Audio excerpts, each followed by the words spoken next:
News first ಆಯೋಜಿಸ್ತಾ ಇರುವ ಕರ್ನಾಟಕದ ಅತಿ ದೊಡ್ಡ ಇವಿ ಎಕ್ಸ್ಪೋ. ಹಾಸನದಲ್ಲಿ ನಿನ್ನೆ ನಾಪತ್ತೆಯಾಗಿದ್ದಂಥ 29 ವರ್ಷದ ಮಹಿಳೆ ಪ್ರಿಯಾಂಕಾಳ ಪ್ರಕರಣ ಇವತ್ತು ಊಹೆ ಮಾಡುವುದಕ್ಕೂ ಸಾಧ್ಯವಿಲ್ಲದಂಥ ಟ್ವಿಸ್ಟ್ ಅನ್ನ ಪಡ್ಕೊಂಡಿದೆ. ಪೊಲೀಸ್ನವರು ಕಣ್ಣೆಗೆಣ್ಣೆ ಬಿಟ್ಕೊಂಡು ಇರೋ ಬರೋ ಜಾಗದಲ್ಲೆಲ್ಲ ಪ್ರಿಯಾಂಕಾಗೆ ಏನಾಯಿತು ಅನ್ನುವಂಥ ಹುಡುಕಾಟವನ್ನ ಶುರು ಮಾಡಿಬಿಟ್ಟಿದ್ರು. ಆದ್ರೆ ಈ ಗ್ಯಾಪ್ನಲ್ಲಿ ಪತ್ತೆಯಾಗಿರೋದು ಏನು ಅಂದ್ರೆ ಸಂಜೆ ಯಾಕೆ ಸಿಕ್ಬಿಡ್ತಾಳೆ. ಅದಾದ ನಂತರ ಗೊತ್ತಾಗಿರುವಂತಹ ಮಾಹಿತಿ ಪ್ರಿಯಕರನ ಜೊತೆ ಉತ್ತರ ಪ್ರದೇಶಕ್ಕೆ ಹೋಗೋದಕ್ಕೆ ಆಕೆ ಮಾಡಿದ್ದಂತಹ ಪ್ಲಾನ್ ಇದು ಅನ್ನುವಂತಹ ವಿಚಾರ ಬೆಳಕಿಗೆ ಬಂದಿದೆ. ಉತ್ತರ ಪ್ರದೇಶ ಮೂಲದ ಡೇವಿಡ್ ಎಂಬಾತನ ಜೊತೆ ಪ್ರಿಯಾಂಕಾಗೆ ಲವಿ ಡವಿ ಇತ್ತು.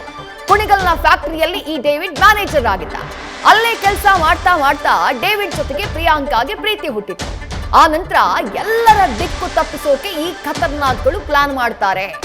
ಒಡವೆಗಾಗಿ ಕಿಡ್ನಾಪ್ ಮಾಡಿದ್ದಾರೆ ಅಂತ ಹೇಳಿ ನಂಬಿಸೋದಕ್ಕೆ ಪ್ಲಾನ್ ಮಾಡ್ತಾರೆ. ಕಲ್ಕೆರೆ ಬಳಿ ಬಟ್ಟೆ ಚಪ್ಪಲಿ ಬ್ಯಾಗ್ ಅನ್ನ ಎಸೆದು ಆ ನಂತರ ಎಸ್ಕೇಪ್ ಆಗೋದಕ್ಕೆ ಪ್ರಯತ್ನ ಪಟ್ಟಿದ್ದು ಪ್ರಿಯಾಂಕಾ ಹಾಗೆ ಡೇವಿಡ್. ಆದ್ರೆ ಸಂಜೆಯಾಗುವಷ್ಟರ ಒಳಗೆ ಅವರ ಪ್ಲಾನ್ ಫೇಲ್ ಆಗಿ ಇಬ್ರು ಕೂಡ ಪೊಲೀಸರ ಕೈನಲ್ಲಿ ತಗಲಾಕೊಂಡಿದ್ದಾರೆ. ಆ ಮಧ್ಯಭಾಗದ ದೃಶ್ಯಗಳನ್ನ ನೀವು ಗಮನಿಸ್ತಿದ್ದೀರಲ್ಲ, ಇದು ಕಲ್ಕೆರೆಯಲ್ಲಿ ನಿನ್ನೆ ಇಡೀ ಆ ಕೆರೆನಲ್ಲೆಲ್ಲ ಪರಿಶೀಲನೆ ಮಾಡುವಂತಹ ಕೆಲಸವನ್ನ ಪೊಲೀಸರು ಮಾಡಿದ್ರು. ಮುಳುಗು ತಜ್ಞ ಈಶ್ವರ್ ಮಲ್ಪೆ ಅವರನ್ನ ಸ್ಥಳಕ್ಕೆ ಕರೆಸುವಂತಹ ಕೆಲಸ ಆಗಿತ್ತು. ಡ್ರೋನ್ ಮೂಲಕ ಕಾರ್ಯಾಚರಣೆ ಆಗಿತ್ತು. ಯಾಕಂದ್ರೆ ಪ್ರಿಯಾಂಕಾಳ ಬ್ಯಾಗ್ ಸಿಕ್ಕಿತ್ತು, ಬಟ್ಟೆ ಸಿಕ್ಕಿತ್ತು, ಒಳ ಉಡುಪು ಸಿಕ್ಕಿತ್ತು. ಆಕೆ ಎಲ್ಲಿ ಹೋದ್ಲು ಅನ್ನೋದು ಪತ್ತೆ ಇಲ್ಲ. ಕೊಲೆ ಆಗಿರಬಹುದು, ಕಿಡ್ನಾಪ್ ಆಗಿರಬಹುದು, ಈ ರೀತಿಯಾದಂತಹ ಆತಂಕ. ಆಕೆಯ ಕುಟುಂಬಸ್ಥರಂತೂ ಪೊಲೀಸರ ಮೇಲೆಯೇ ಅನುಮಾನವನ್ನ ವ್ಯಕ್ತಪಡಿಸಿದ್ರು, ಆಕ್ರೋಶ ವ್ಯಕ್ತಪಡಿಸಿದ್ರು. ಸರಿಯಾಗಿ ತನಿಖೆ ಮಾಡ್ತಾ ಇಲ್ಲ, ಕಂಪ್ಲೇಂಟ್ ಅನ್ನ ಬೇಗ ಸ್ವೀಕಾರ ಮಾಡಲಿಲ್ಲ, ಈ ರೀತಿಯಾಗಿ ಆತಂಕ ಆಕ್ರೋಶವನ್ನ ವ್ಯಕ್ತಪಡಿಸಿದ್ರು. ಆದ್ರೆ ಕಟ್ ಮಾಡಿದ್ರೆ ಸಂಜೆಯಷ್ಟು ಹೊತ್ತಿಗೆ ಇಡೀ ಕೇಸ್ಗೆ ಟ್ವಿಸ್ಟ್. ಇವತ್ತು ಮತ್ತಷ್ಟು ಮಾಹಿತಿ ರಿವೀಲ್ ಆಗ್ತಾ ಇದೆ. ಆ ಓಡ್ ಹೋಗಿ ಈ ರೀತಿ ತನ್ನ ಸಾವಾಗಿದೆ ಅನ್ನೋ ರೀತಿ ಬಿಂಬಿಸೋ ಹಾಗೆ ನಾಟಕ ಮಾಡಿ ಓಡೋದಂತ ಮಹಿಳೆ ಆಕೆಯೇ ಪ್ರಿಯಾಂಕಾ. ಯಾರ ಜೊತೆ ಓಡೋಗ್ತಾ ಇದ್ದಿದ್ದು? ಆಕೆ ಕೆಲಸ ಮಾಡ್ತಾ ಇದ್ದ ಆ ಫ್ಯಾಕ್ಟರಿಯ ಮ್ಯಾನೇಜರ್ ಆಗಿದ್ದಂಥ ಡೇವಿಡ್. ಆತ ಉತ್ತರ ಪ್ರದೇಶ ಮೂಲದವನು. ಕೆಲಸ ಮಾಡ್ತಾ ಮಾಡ್ತಾ ಇಬ್ರಿಗೆ ಪ್ರೀತಿ ಆಗಿತ್ತಂತೆ.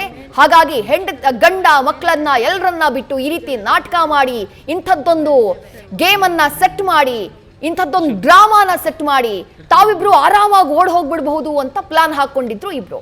ಆದ್ರೆ ಪೊಲೀಸರ ಕೈನಲ್ಲಿ ಪ್ಲಾನ್ ಫೇಲ್ ಆಗಿ ತಗಲಾಕೊಂಡಿದ್ದಾರೆ.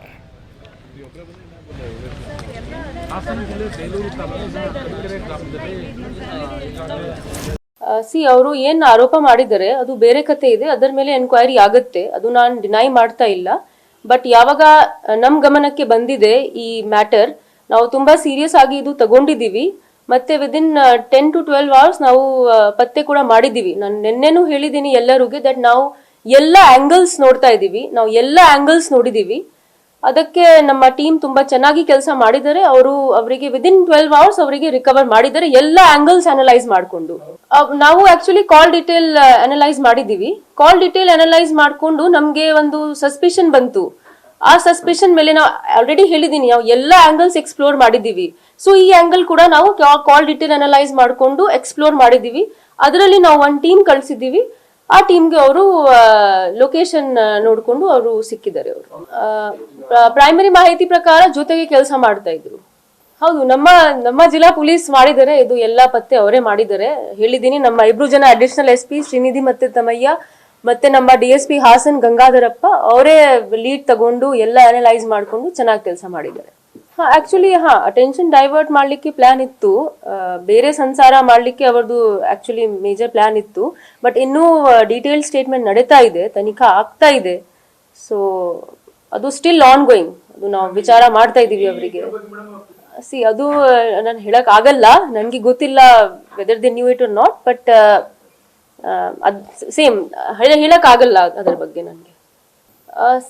CDR ಇಂದಾನು ಸಿಕ್ಕಿದೆ ನಮ್ಗೆ.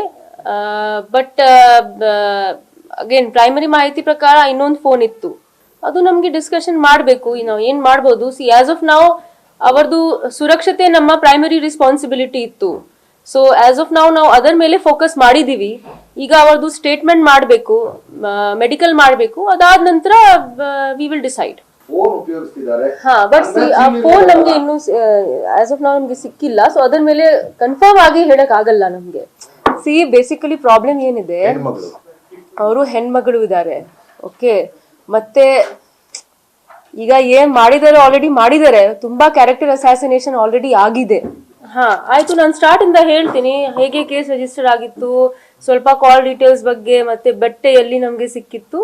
ದೆನ್ ಬೇಸ್ಡ್ ಆನ್ ನಮ್ಮ ಕಾಲ್ ಡೀಟೇಲ್ ಅಂಡ್ CCTV ಅನಾಲಿಸಿಸ್ ನಾವು ಎಲ್ಲಿಂದ ಅವರಿಗೆ ಟ್ರೇಸ್ ಮಾಡಿದ್ದೀವಿ. ಅದಾದ ನಂತರ ತನಿಖಾ ನಡೀತಾ ಇದೆ ಅಂತ ಹೇಳ್ತೀನಿ.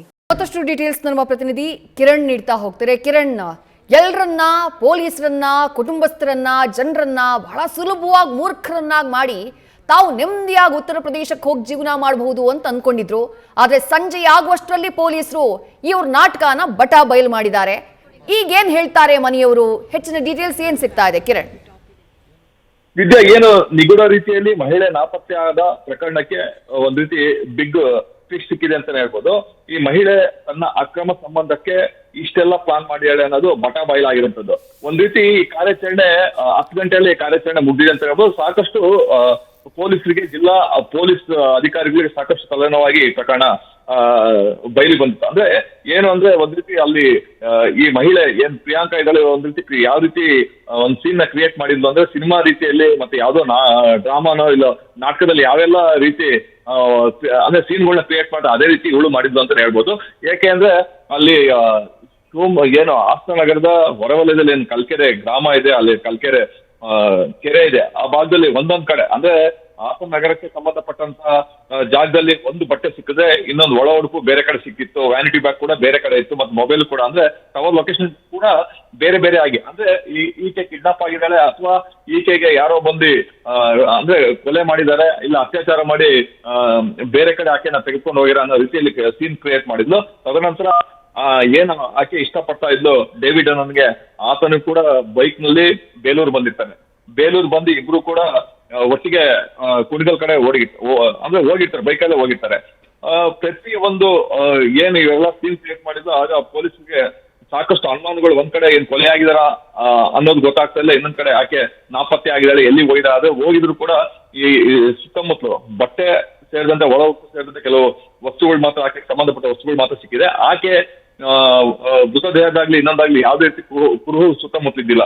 ಇದು ಒಂದ್ ರೀತಿ ಪೊಲೀಸರಿಗೆ ತಲೆನೋವಾಗಿ ಪರಿಣಮಿಸಿತ್ತು. ಹಾಸನದ SP ಏನ್ ಶುಭನಿತಾ ಇದ್ದಾರೆ, ಅವರು ಕೂಡ ವಿಶೇಷವಾಗಿ 3 ತಂಡವನ್ನ ಈ ಕಾರ್ಯಾಚರಣೆಗೆ ನೇಮಿಸಿರ್ತಾರೆ. ಗಂಗಾಧರಪ್ಪ DYSP ನೇತೃತ್ವದಲ್ಲಿ 3 ತಂಡವನ್ನು ಕೂಡ ಕಾರ್ಯಪ್ರವೃತ್ತರಾಗುತ್ತೆ. ಮೊದಲಿಗೆ ಆಕೆ ಎಲ್ಲಿ ಹೋಗಿದ್ಲು ಅಂದ್ರೆ ಬೇಲೂರಿಗೆ ತನ್ನ ತಾಯಿ ಮನೆಗೆ ಹೋಗಿರ್ತಾಳೆ. ಅದಕ್ಕೂ ಮುಂಚೆ ಚಿಕ್ಕಮಂಗ್ಳೂರಿಗೆ ಏನ್ ಮದುವೆಗೆ ಹೋಗಿರ್ತಾಳೆ. ಅಲ್ಲಿ ಬರೀ ಅರ್ಧ ಗಂಟೆ ಮಾತ್ರ ಟೈಮ್ ಸ್ಪೆಂಡ್ ಮಾಡಿ ಅಲ್ಲಿಂದ ಮತ್ತೆ ತನ್ನ ತಾಯಿ ಬಳಿ ಬರ್ತಾರೆ. ತಾಯಿ ಬಳಿ ಬಂದೆ ಅಲ್ಲಿಂದ ಬಸ್ ಹತ್ತಿರ್ತಾಳೆ. ಕೈಮರದಿಂದ ಬಸ್ ಹತ್ಬೇಕಾದ್ರೆ ಆಕೆ 2 ಬಾರಿ ತಾಯಿನ ತಪ್ಕೊಂಡು ಹಾಕಿರ್ತಾಳೆ, ಕಣ್ಣೀರ್ ಹಾಕಿರ್ತಾಳೆ. ಅದು ಕೂಡ ಸಾಕಷ್ಟು ಅನುಮಾನಕ್ಕೆ ಎಡೆ ಮಾಡಿ ಕೊಡುತ್ತೆ. ಅದಾದ ನಂತರ ಆ CCTV ಫುಟೇಜ್ ನ ತೆಗೆದುಕೊಂಡಂತ ಪೊಲೀಸರು ಮತ್ತೆ ಹೆಚ್ಚಿನ ತನಿಖೆ ಮುಂದುವರಿಸ್ತಾರೆ. ಆಗ ಮತ್ತೆ ಆಕೆ ಬೇಲೂರು ಬರ್ತಾಳೆ. ಬೇಲೂರಿನಲ್ಲಿ ಸುಮಾರು 3-4 ಗಂಟೆಗಳ ಕಾಲ ಇರ್ತಾರೆ. ಅಲ್ಲಿ ಮೊಬೈಲ್ ಸ್ವಿಚ್ ಆಫ್ ಮಾಡ್ಕೊತಾರೆ. ಕಡೆಯದಾಗಿ ಗಂಡನ್ ಕಾಲ್ ಮಾಡಿರ್ತಾಳೆ. ಅದು ಮತ್ತೆ ಅವ್ರು ಚಿಕ್ಕಮ್ಮನಿಗೆ ಕಾಲ್ ಮಾಡಿರ್ತಾರೆ. ಆ ಡೀಟೇಲ್ಸ್, ಟವರ್ ಲೊಕೇಶನ್ ಮತ್ತೆ ಫೋನ್ ಕಾಲ್ ಡೀಟೇಲ್ಸ್ ಅಷ್ಟು ಕೂಡ ಪೊಲೀಸರು ಕಲೆ ಹಾಕ್ತಾರೆ. ಅದಾದ ನಂತರ ಮತ್ತೆ 2 ತಂಡ, ಒಂದು ತಂಡ ಚಿಕ್ಕಮಂಗ್ಳೂರು ಕಡೆ ಹೊರಟೆ, ಇನ್ನೊಂದು ತಂಡ ಏನು ತುಮಕೂರ್ನ ಕುಣಿಗಲ್ ಕಡೆ ಹೊರಟತ್ತೆ ಟವರ್ ಲೊಕೇಶನ್ ಆಧರಿಸಿ. ಆಗ ತುಮಕೂರ್ನ ಕುಣಿಗಲ್ ಬಳಿ ಹೋದಾಗ ಇಬ್ರು ಕೂಡ ಒಂದ್ ಮನೇಲಿ ಪತ್ತೆ ಹಾಕ್ತಾರೆ. ಇಬ್ಬರನ್ನು ಕೂಡ ಹಾಸನದ ಪೊಲೀಸರು ಇಬ್ಬರನ್ನು ವಶಕ್ಕೆ ತೆಗೆದುಕೊಂಡು ಇಬ್ರಿಗೂ ಕೂಡ ಈಗ ಡೇವಿಡ್ ಮತ್ತೆ ಪ್ರಿಯಾಂಕನ ಇಬ್ರು ಕೂಡ ವಶಕ್ಕೆ ತೆಗೆದುಕೊಂಡು ಇಬ್ರು ಕೂಡ ತೀವ್ರ ವಿಚಾರಣೆ ನಡೆಸ್ತಾರೆ. ಇಬ್ರು ಪರಸ್ಪರ ಇಷ್ಟಪಟ್ಟಿದ್ರು, ಮದುವೆ ಆಗ್ಬೇಕು, ಮತ್ತೆ ಇಲ್ಲಿಂದ ಬೇರೆ ಏನು ರಾಜ್ಯಕ್ಕೆ ಹೋಗ್ಬೇಕು ಅನ್ನೋ ಪ್ಲಾನ್ ಕೂಡ ಇತ್ತು. ಅದ್ರ ಒಟ್ಟಿಗೆ ಪ್ಲಾನ್ ಜೊತೆಗೆ ಏನು ಒಡವೆ ಎಲ್ಲ ಇತ್ತು, ಸುಮಾರು 25-30 ಲಕ್ಷ ರೂಮಲ್ಲಿ ಒಡವೆ ಇತ್ತು, ಅದನ್ನೆಲ್ಲ ಒಟ್ಟಿಗೆ ತೆಗೆದುಕೊಂಡು ಹೋಗ್ಬೇಕು ಅನ್ನೋ ಮಾಹಿತಿನೂ ಕೂಡ ಈಗ ಏನು ಹಾಸನ ಜಿಲ್ಲಾ ಪೊಲೀಸ್ ವರಿಷ್ಠಾಧಿಕಾರಿಗಳಾದಂತಹ ಶುಭನಿತಾ ಹೇಳಿರುವಂತದ್ದು. ವಿದ್ಯಾ, ಥ್ಯಾಂಕ್ ಯು ಕಿರಣ್ ತಮ್ಮೆಲ್ಲ ಡೀಟೇಲ್ಸ್ಗೆ.